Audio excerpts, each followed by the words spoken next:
como já sabem, meu nome é Diego Barros, esse é o Medicina Resumida e hoje vamos finalizar a semiologia do abdômen. Lembrando que na primeira parte, que foi essa daqui, a gente já viu como dividi-lo, a gente viu a inspeção, viu a ausculta e viu a percussão. Dessa forma, sobrou pra gente, para essa parte, a palpação e as manobras especiais que eu prometi. Beleza? Então, bora logo começar e solta a vinheta.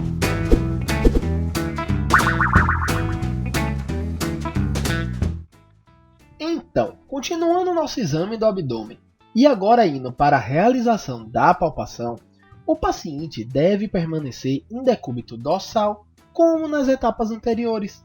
Porém, para reduzir a tensão dos músculos abdominais, pode-se realizar uma leve flexão dos joelhos. Dessa forma, irá facilitar essa etapa do exame. Outra dica, lembrando mais uma vez que a principal queixa desse segmento é a dor, se seu paciente até esse momento ainda não apontou diretamente o principal local de origem dessa dor, essa é a hora de você pedir que ele faça. Após apontar, seu trabalho será distrair o paciente, conversando com ele enquanto você realiza o exame. Isso te dará dois ganhos. Primeiro, que essa estratégia pode reduzir uma eventual tensão abdominal criada pelo próprio paciente devido a um receio natural do exame provocar ainda mais dor, o que é possível. E segundo, que essa estratégia te permite criar uma suspeita de queixas falsas em pacientes que estão simulando, pois como eles estarão distraídos com a sua conversa enquanto você manipula, ele acabará não reagindo como esperado, pois ele, entre aspas, esqueceu da dor. E aí você vai poder ligar o alerta para essa queixa, mas é só um alerta. E para terminar as dicas, é válido lembrar de manter sempre as unhas bem cortadas para não machucar o paciente. Evite também os movimentos bruscos para não assustá-lo, e se a temperatura do local estiver muito fria, aqueça um pouco suas mãos atritando entre elas para evitar aquele desconforto de choque de temperatura no paciente. Beleza? Tudo certo então? Agora sim, vamos começar de verdade.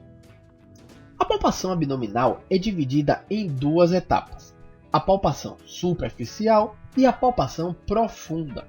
A primeira etapa, a palpação superficial, visa verificar se há hipersensibilidade e, se houver, delimitar bem a região. Você poderá também verificar se existe resistência muscular abdominal, sendo que você vai precisar se isso é fisiológico, seja por um aumento do medo que comentei há pouco, ou pela prática frequente de esportes, assim como avaliar alguns órgãos bem superficiais. Perceba pelo vídeo que ela é feita, como o próprio nome diz, bem superficial, com leveza.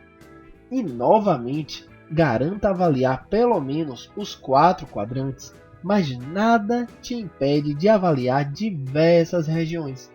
Já a palpação profunda, que é a segunda etapa, tem um maior foco em delimitar órgãos mais profundos e possíveis massas. Por isso, você precisará avaliar no mínimo as 9 regiões. E ela, assim como a superficial, também serve para avaliar a sensibilidade dolorosa na região do abdômen. E como realizar essa palpação? A superficial, você pode se limitar apenas com a mão, com os dedos espalmados, como você está vendo na imagem, conferindo com leveza os quadrantes. Porém, a profunda, apesar dela poder ser feita apenas com a mão, eu recomendo que você faça com as duas, como você está vendo novamente no vídeo. Perceba como ela é, entre aspas, mais intensa. Por isso eu recomendo a técnica com as duas mãos, pois a mão que está por cima auxilia no controle da força aplicada na região. Então, só para ficar claro as etapas e adicionar um pouco mais de informação, realize primeiramente a palpação superficial, pelo menos nos 4 quadrantes, deixando para o final a região que o paciente apontou como dolorosa. E aí sim, depois, você segue com a palpação profunda, adotando a mesma estratégia do ponto doloroso, porém pesquise pelo menos nas 9 regiões. Fazendo dessa forma, evita que você, ao estimular primeiro a região dolorosa, intensifique a dor e, consequentemente, a sensibilidade se estenda para as regiões vizinhas, o que estabeleceria, provavelmente, uma interpretação diferente por sua parte. E uma indicação que você pode encontrar lendo por aí é realizar a palpação no sentido horário, finalizando na região apontada como dolorosa. Eu não acredito que precise engessar tanto, mas realmente eu tenho que assumir que é uma boa forma de garantir a pesquisa em todas as regiões, principalmente agora que você está no início, beleza? Mas claro que se for a forma que seu professor recomenda, não vá dar uma de rebelde para não se prejudicar. Ele pode ter uma justificativa que eu desconheça, e nada impede de você realmente fazer no sentido horário, mesmo depois que já tiver toda a prática do mundo. Então, siga sempre as orientações de seu professor. Feito isso, você terá avaliado a sensibilidade e buscado por anomalias, ou seja, uma avaliação geral do abdômen. E agora seremos mais específicos. Vamos ao exame de órgãos que, eventualmente, podem ser avaliados pela palpação, que são o fígado, o baço e os rins. E aí, se a gente lembrar da anatomia, geralmente esses órgãos são em grande parte ou completamente protegidos pelo gradil costal, e por isso a sua palpação não é garantida. O objetivo da palpação do baço e dos rins é justamente avaliar se não há uma visceromegalia e por isso se tornaram palpáveis. Entretanto, como já falei na parte anterior do exame do abdômen, o fígado, ele sim, pode ser comumente palpável, principalmente a borda inferior do lobo direito.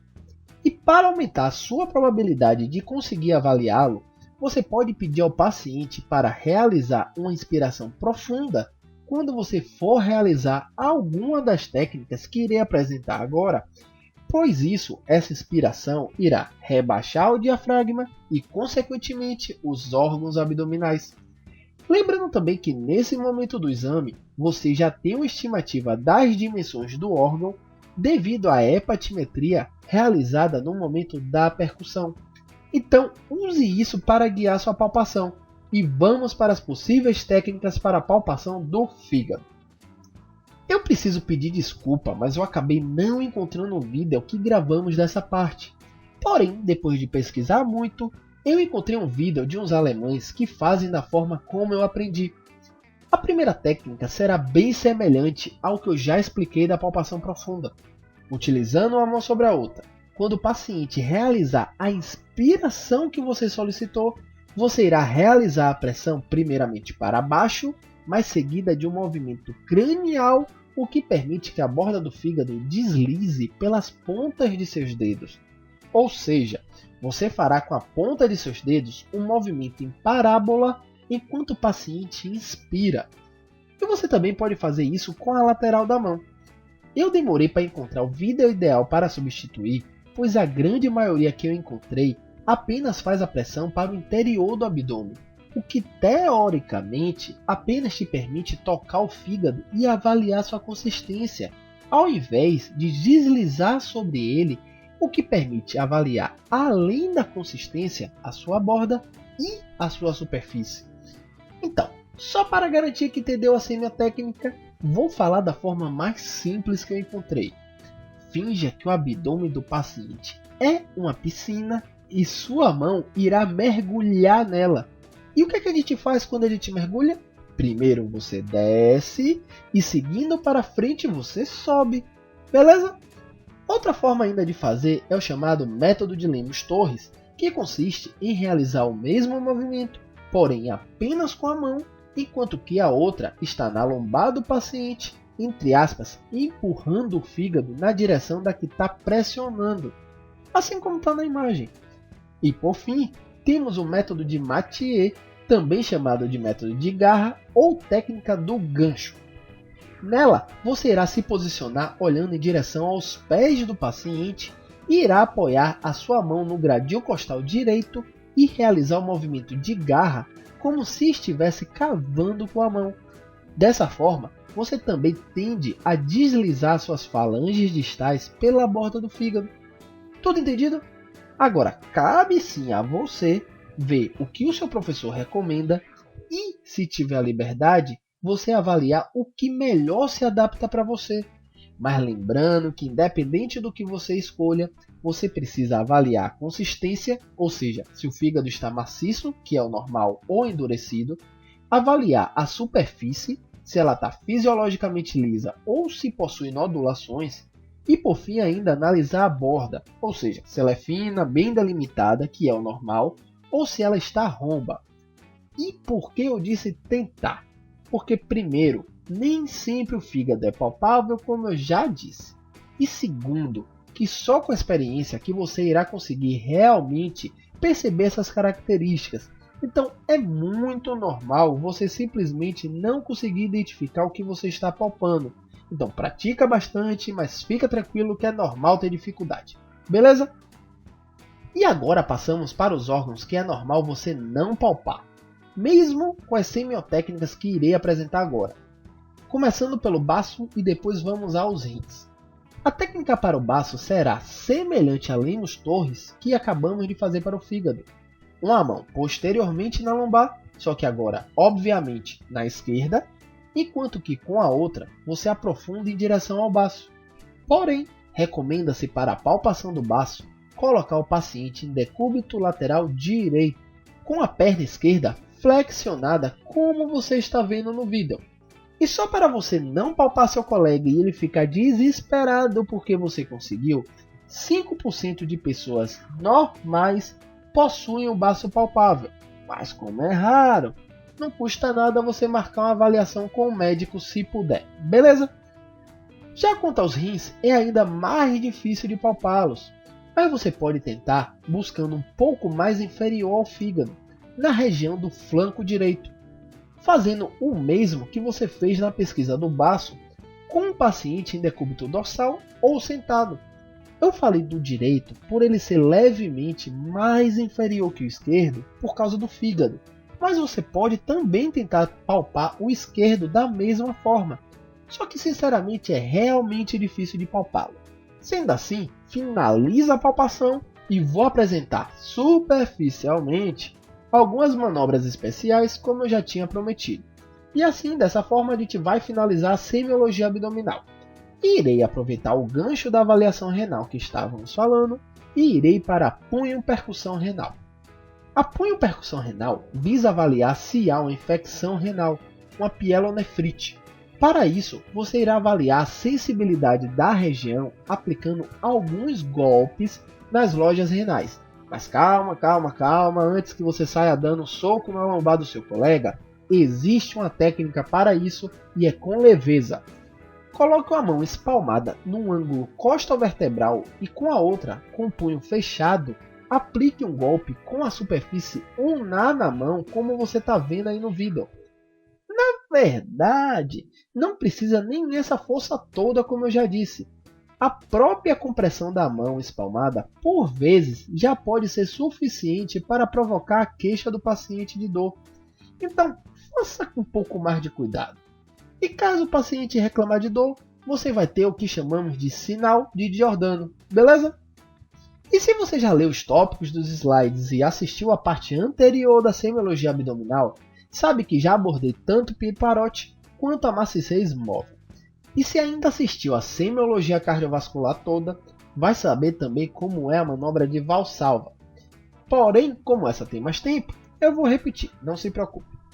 Ela consiste basicamente em solicitar o paciente para soprar contra o punho fechado, porque isso irá aumentar a pressão intratorácica e intraabdominal. Lá na semiologia cardiovascular, essa manobra servia para avaliar se há uma cardiomiopatia hipertrófica, pois intensifica o sopro que você está escutando. Mas aqui o objetivo é tentar ressaltar uma hérnia que não está visível inicialmente, pois como vai aumentar a pressão intraabdominal, você pode provocar o abaulamento da mesma e você vai poder identificar, beleza? E aí, passando para o próximo e último slide, temos mais 6 manobras especiais que ficarão fáceis de você entender se acompanhar pelos vídeos. Começando pela descompressão brusca, que o nome já entrega muito da semiotécnica. Nela você irá realizar compressões nas regiões abdominais e liberar bruscamente. Caso o paciente alerte para a dor intensa, isso pode ser reflexo de uma irritação peritoneal causada, por exemplo, pela perfuração de úlcera péptica.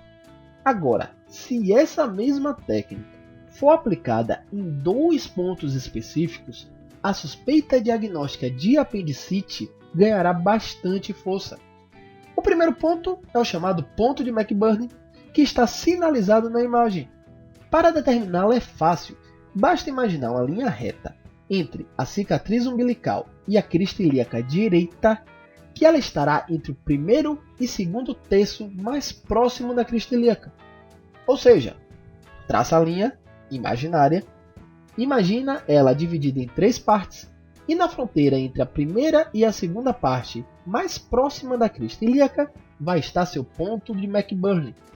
E se você realizar uma descompressão brusca no local e o paciente alertar uma dor intensa, você terá o que chamamos de sinal de Bloomberg, que, como já disse, é sugestivo de apendicite, assim como o nosso próximo sinal, que é o sinal de Hofsing.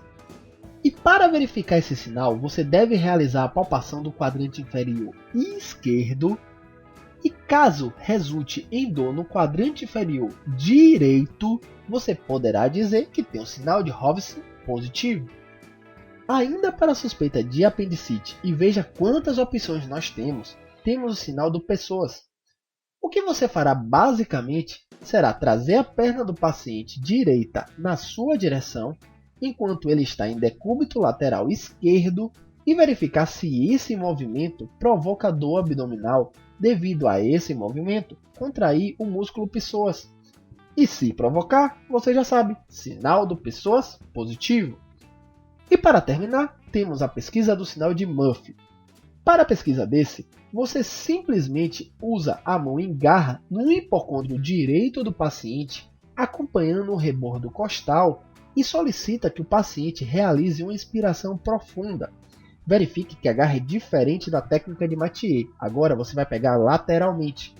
E aí, nessa inspiração, caso ele interrompa, acusando que aumentou a dor, você terá o sinal de Murphy positivo, que é sugestivo de colecistite aguda. E aí, deu para poder acompanhar pelos vídeos? Deu para poder entender tudo direitinho? Qualquer coisa, repete, anota os tópicos dos slides, assiste de novo, que uma hora você fixa, beleza? E assim terminamos a semiologia abdominal.